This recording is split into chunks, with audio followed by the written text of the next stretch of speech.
To create our 3D audio, let's first make sure we have a listener set up. Usually we set the listener in a game as our player object.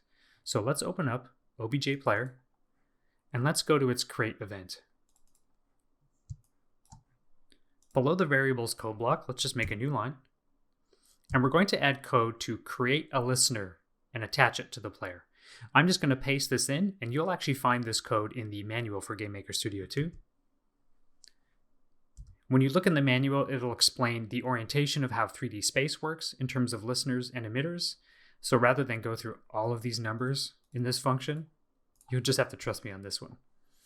These two lines of code will set the listener position to the player's X and Y, and then this line of code sets its orientation, so essentially it's right side up and will make sense. Otherwise, you could get audio that is coming out of the wrong side, such as, the left channel is coming out of the right channel, and so on.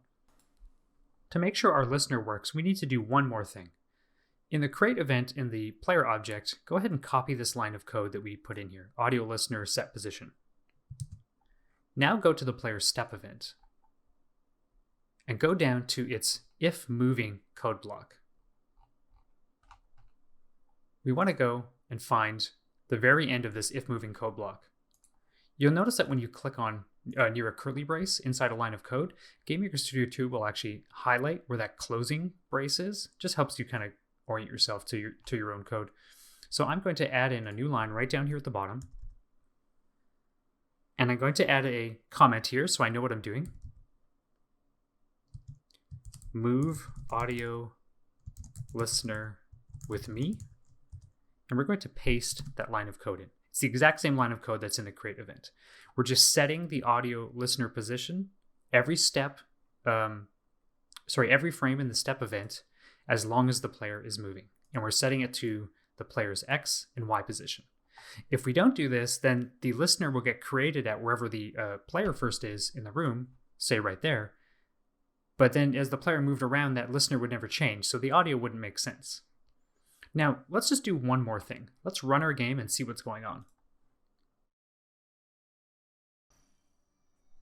And now notice we can still hear ambience, we can still hear our audio, and even as we wander around, nothing's actually different. She still says hello. Oh, that's great. Now, the reason why nothing has changed is because we haven't actually created an emitter. We've got a listener attached to the player, and it's listening for sounds, but so far nothing is actually emitting a sound that the player can listen. This other audio that's playing is just playing it regardless of where the listener position is, so we hear it as normal, just like before. But in order to get this fountain working, we need to create an emitter for it so that the player can track it in 3D space. When you're done here, you can close the game window and then return to GameMaker Studio 2.